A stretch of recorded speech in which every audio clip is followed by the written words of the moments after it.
السلام عليكم ورحمة الله تعالى وبركاته.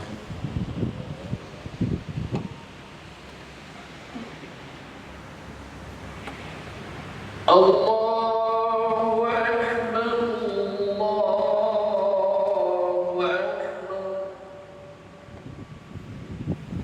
الله أكبر الله أكبر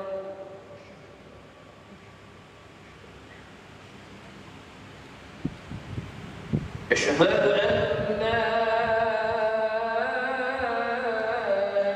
اللهم صل.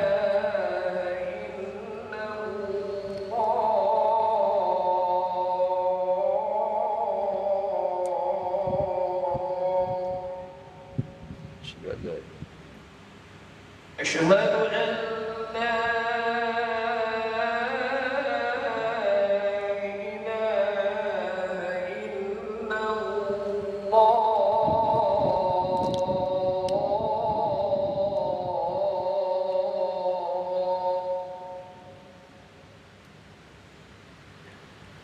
أشهد أن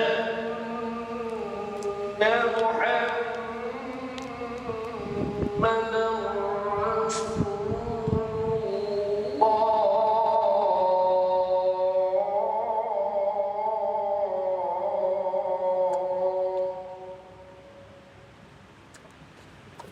أشهد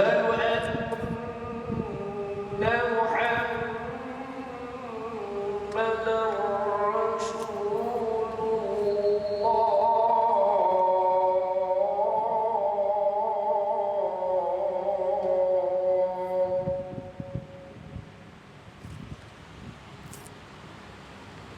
حي على الصلاة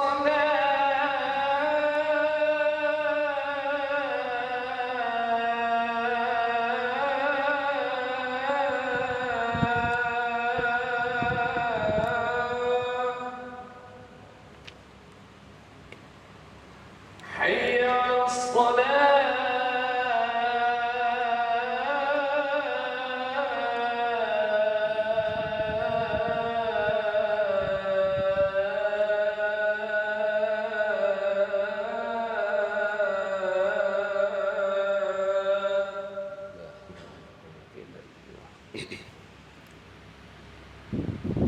حي على الفلاح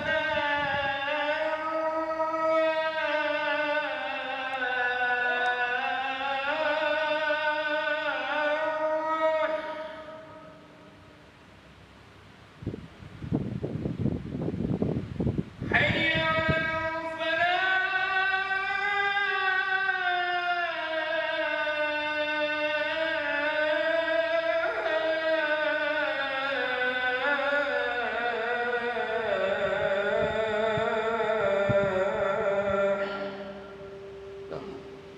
الله أكبر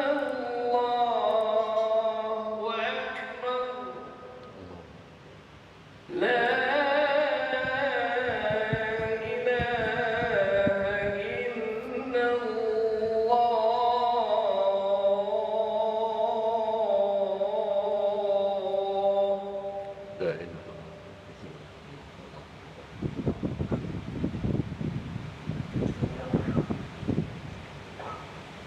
Silakan sekalian sebentar lagi khotib akan membuka khutbah.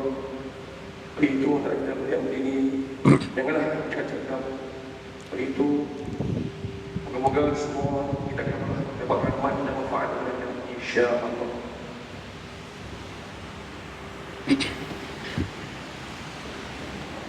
الحمد لله الحمد لله الذي هدانا لهذا وما كنا لنهتدي لولا أن هدانا الله. أشهد أن لا إله إلا الله وحده لا شريك له وأشهد أن سيدنا محمدا عبده ورسوله. اللهم صل وسلم وبارك على سيدنا محمد وعلى آله وأصحابه أجمعين.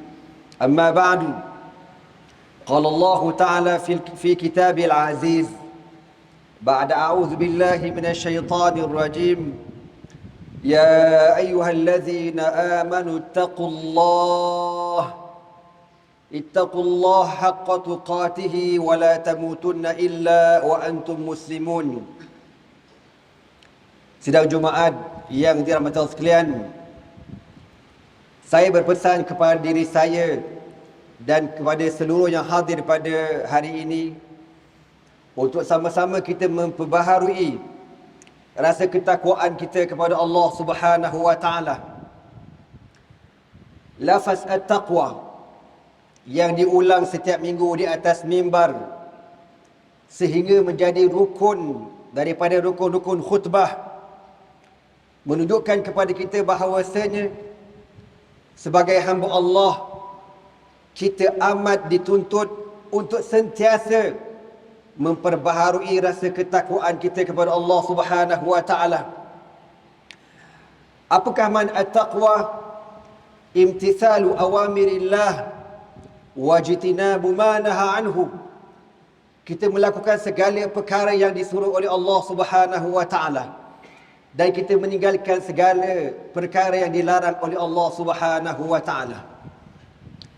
Allah Subhanahu wa taala berfirman di dalam Al-Quran, A'udzu billahi minasyaitonir rajim. Ya ayyuhan nasu ittaqu rabbakum. Inna zalzalatas sa'ati syai'un 'azim.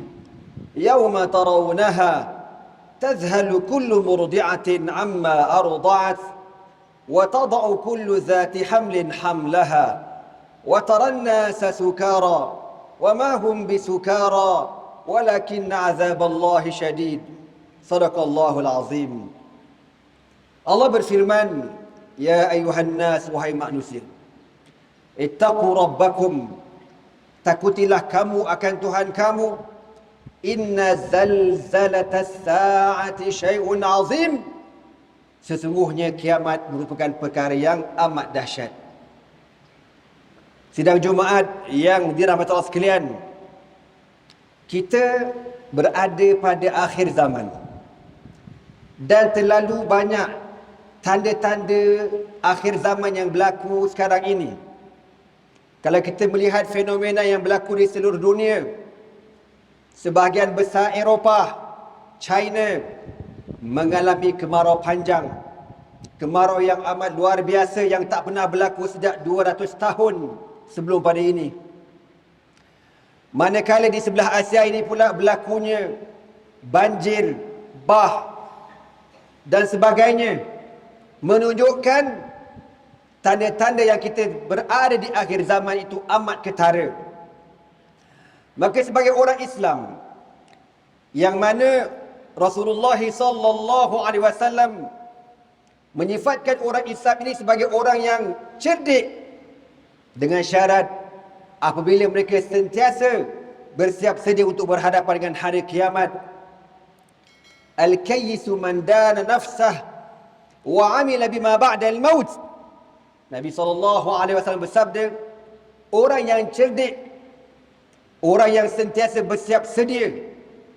Al-kayyisu man dana nafsahu, yang sentiasa bersiap sedia untuk dirinya. Wa amila bima ba'da al-maut, dan bersiap sedia dengan amalan selepas kematian. Apabila kita dibangkitkan di hadapan Allah Subhanahu wa taala di padang mahsyar nanti, dalam sebuah hadis Rasulullah sallallahu alaihi wasallam menyebutkan, sab'atun yuzilluhumullahu fi zillihi yauma la zilla illa zilluhu, imamun adilun wa syabun nasha fi ibadati rabbih wa rajulani tahabba fillahi ijtama'a alayhi wa tafarraqa alayhi wa rajulun anfaqa biyaminihi fala ta'lamu shimaluhu ma tunfiqu yaminuhu wa rajulun da'adhum ra'atun ذات منصب وجمال فقال إني أخاف الله رب العالمين ورجل ذكر الله خاليا ففاضت عيناه. Rasulullah sallallahu alaihi wasallam bersabda, 7 golongan yang bakal mendapat naungan arash di hari akhirat nanti. Kita sedia maklum tuan-tuan semua, apabila kita dibangkitkan di padang mahsyar, Dalam hadis yang lain Nabi sebut, tadnu syamsu ala ru'usi ahadikum qadra mil. Matahari akan turun di padang mahsyar nanti sekadar 1 mil. Al-mil, khilaf di kalangan ulama menafsirkan perkataan al-mil. Ada ulama mengatakan al-mil dengan makna al-masafah, satu batu. Matahari akan turun sejarak 1 batu di atas kepala kita. Sekarang punya matahari pun tuan-tuan dah menggelegak kepala kita. Bayangkan kalau matahari turun serendah 1 al-mil, 1 batu, bukan 1 kilometer, 1 batu. Tetapi ada penafsiran yang lain mengatakan al-mil dengan makna sejengkal. Bayangkan kalau matahari turun sekadar sejengkal. Allahu Akbar. Kalau mengikut hukum adat, confirm kita mati, confirm hancur terbakar. Tetapi di padang mahsyar tidak ada kematian. Tidak ada kematian buat selama-lamanya. Maka apabila manusia dalam keadaan kritikal, dalam keadaan tak tentu hala, kelang kabut, kepanasan yang amat sangat, maka kita memerlukan naungan arasy Allah Subhanahu wa taala. Maka Nabi SAW menyebutkan di sana ada satu jaminan Allah Subhanahu wa taala, 7 golongan yang bakal mendapat naungan arasy. Yang pertama, Nabi sebut imamun adilun, pemerintah yang adil. Pemerintah yang adil merupakan pemerintah yang mengikuti jejak langkah Rasulullah sallallahu alaihi wasallam wal khulafa al-arba'ah, ashabu Rasulullah sallallahu alaihi wasallam, memerintah dengan mengikut kehendak Allah dan Rasulnya. Sebab tu tuan-tuan semua, bab memilih pemerintahan bukan perkara kecil. Sayyidina Umar Al-Khattab radhiyallahu ta'ala anhu pernah berkata, "Lau sa'alani Rabbi," kalau Allah tanya kepada aku, siapakah pengganti aku nanti? Bila aku wafat, bila aku mati, siapakah pengganti aku? Maka apa kata Umar Al-Khattab? Aku akan menjawab di hadapan Allah, penggantiku ialah Abu Ubaidah bin Al-Jarrah radhiyallahu ta'ala anhu. Lau sa'alani Rabbi, kalau Allah tanya pada aku, kenapakah kau memilih Abu Ubaidah bin Al-Jarrah radhiyallahu ta'ala anhu? Maka aku akan menjawab di hadapan Allah, kerana Allah Subhanahu wa ta'ala, kerana Nabi SAW bersabda, likulli ummatin amin, wa aminu hadhil ummah Abu Ubaidah bin Al-Jarrah. Kerana Nabi pernah bersabda, setiap umat itu ada orang yang paling amanah, dan orang yang paling amanah di kalangan umatku ialah Abu Ubaidah bin Al-Jarrah radhiyallahu ta'ala anhu. Ini merupakan perkataan Umar Al-Khattab radhiyallahu ta'ala anhu, yang mana dia bimbang, dia pasti akan disoal oleh Allah Subhanahu wa ta'ala. Maka amat penting kita pada hari ini memilih pemimpin yang bertakwa kepada Allah Subhanahu wa ta'ala. Dan pemimpin yang bertakwa ini, levelnya di padang mahsyar nanti merupakan orang-orang diberikan layanan VVIP, mendapat naungan arasy Allah Subhanahu wa ta'ala. Itu yang pertama, imamun adilun. Yang kedua, wa rajulun nasha'a fi ibadati rabbih, seorang pemuda yang dibesarkan dalam keadaan mentaati Tuhannya. Daripada kecil diajar dengan agama, dewasa dengan agama, membesar dengan agama, hidupnya dengan agama, matinya juga dengan agama. Maka harap-harap kita yang hadir pada masjid pada hari ini, insya-Allah merupakan golongan-golongan yang dibesarkan dalam keadaan beragama, insya-Allah. Manakala golongan yang ketiga, wa rajulun qalbuhu mu'allaqun bil masajidi, seorang pemuda yang hatinya sentiasa tergantung dengan masjid. Tuan-tuan semua, berapa ramai orang pada hari ini, semenjak habis PKP, kita boleh lihat bagaimana suasana masjid surau kosong, semakin jauh daripada Allah Subhanahu wa ta'ala. Sejak tak pergi sembahyang Jumaat beberapa kali, terus melekat tak datang sembahyang Jumaat. Inna lillahi wa inna ilaihi raji'un. Semoga Allah Subhanahu wa taala menyelamatkan saya dan tuan-tuan semua daripada fitnah akhir zaman. Sebab itu tuan-tuan, kita berdoa pada Allah supaya Allah Subhanahu wa taala mengizinkan kita mendapat juga golongan yang ketiga, golongan yang rajulun qalbuhu mu'allakun bil masajidi, seorang pemuda yang hatinya sentiasa tersangkut di rumah Allah Subhanahu wa taala. Lepas waktu subuh dia akan menanti waktu zuhur, lepas waktu zuhur dia menantinya waktu asar, lepas asar dia menantikan waktu maghrib, dan lepas maghrib dia menantikan waktu isyak. Begitulah rutin hariannya. Manakala golongan yang keempat yang bakal mendapat naungan arash, kata Rasulullah sallallahu alaihi wasallam, wa rajulani tahabba fillah ijtama alaihi wa tafarraqa alaihi. Dua orang pemuda yang berkasih sayang kerana Allah, berkawan kerana Allah, bertemu kerana Allah, dan berpisah kerana Allah. Berkawan nampak zahirnya macam mudah, tetapi tuan-tuan, dengan sebab berkawan ini, kalau kena gaya caranya, dengan sebab berkawan inilah kita akan mendapat naungan arash Allah Subhanahu wa taala. Dengan syarat apabila kita melihat sahabat kita membuat benda-benda yang baik, kita sokong, kita bersetuju.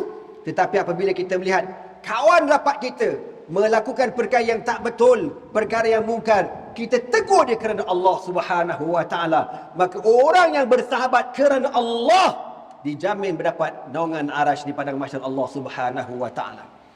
Manakala golongan yang seterusnya ialah yang Nabi sallallahu alaihi wasallam sebut, wa rajulun da'athu imra'atun dhatu mansibin wa jamalin. Seorang perempuan, seorang lelaki yang digoda oleh seorang perempuan yang cantik dan berharta. Lalu lelaki ini mengatakan, inni akhafullaha rabbal alamin, aku takut kepada Allah, Tuhan sekalian alam. Maknanya lelaki ini tak makan godaan seorang perempuan, yang mana perempuan ini Nabi sebut dia mempunyai dua keistimewaan, kecantikan dan kekayaan. Inilah fitnah yang pernah berlaku kepada Nabi Allah Yusuf alaihi salatu wassalam, yang digoda oleh seorang perempuan zatu jamalin wa mansibin, yang mempunyai kekayaan dan kecantikan. Manakala golongan yang keenam yang mendapat naungan arash, wa rajulun anfaqa bi yaminihi, seorang lelaki yang bersedekah dengan tangan kanannya, fala ta'lamu shimaluhu ma tunfiqu yaminuhu, maka tangan kiri tidak tahu apa yang disedekahkan oleh tangan kanan. Simboliknya apa tuan-tuan semua? Orang yang bersedekah dalam keadaan dirahsiakan sedekahnya. Kita hidup di zaman akhir zaman, di zaman viral, zaman fitnah. Semua nak share dekat media massa. Nak selfie, sedekah pun nak selfie. Bersedekah pun nak share dekat Facebook. Bersedekah pun nak share dekat Instagram. Nak share dekat, semua nak share. Apa pahala yang kita tinggal? Apa pahala yang kita tinggal kalau semua nak tunjuk pada manusia? Tak ada apa. Bahkan pujian manusia pun tak ke mana. Entah na'udzubillah min zalik, sedekah kita tidak diterima oleh Allah Subhanahu wa taala. Wa qadimna ila ma amilu min amalin faja'alnahu haba'an mansura. Di hari akhirat besok, Allah menjadikan amalan kita seperti debu-debu yang berterbangan. Na'udzubillah min zalik.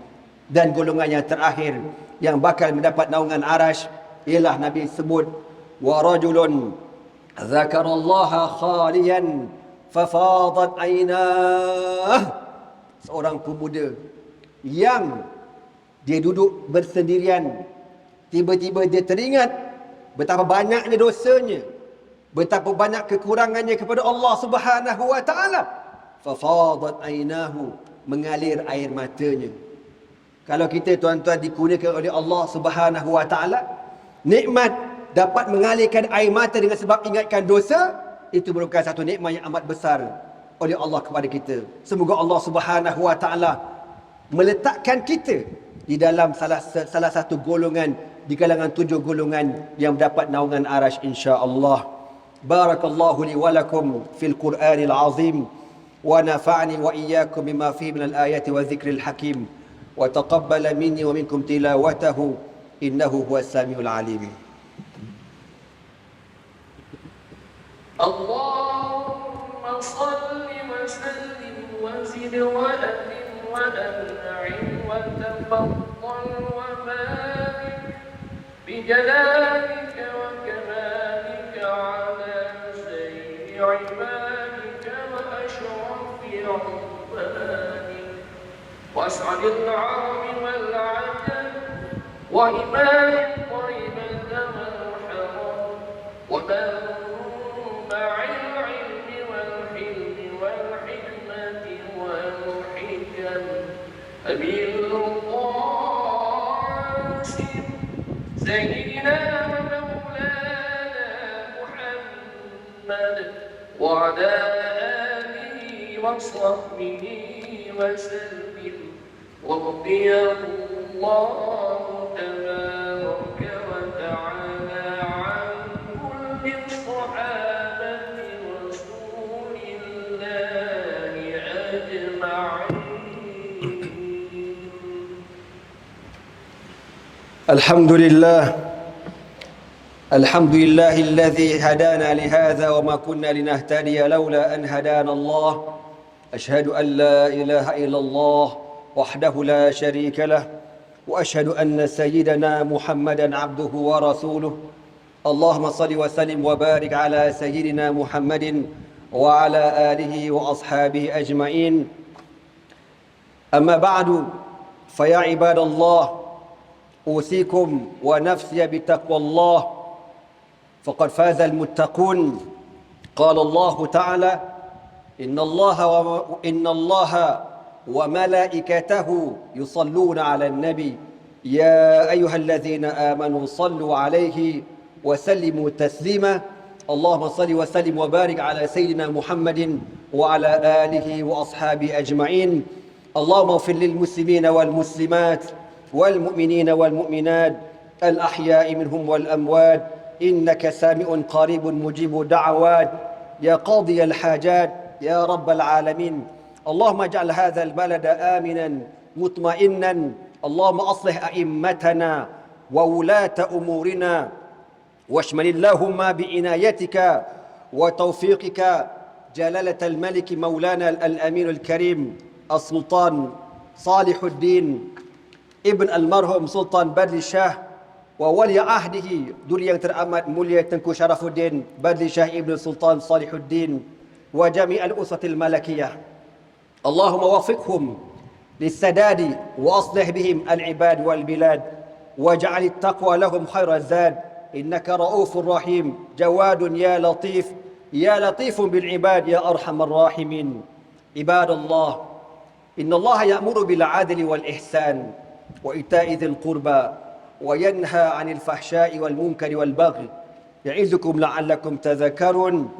فاذكروا الله العظيم يذكركم، واشكروه على نعمه يزدكم، واسألوه من فضله يعطكم، ولذكر الله أكبر والله يعلم ما تصنعون.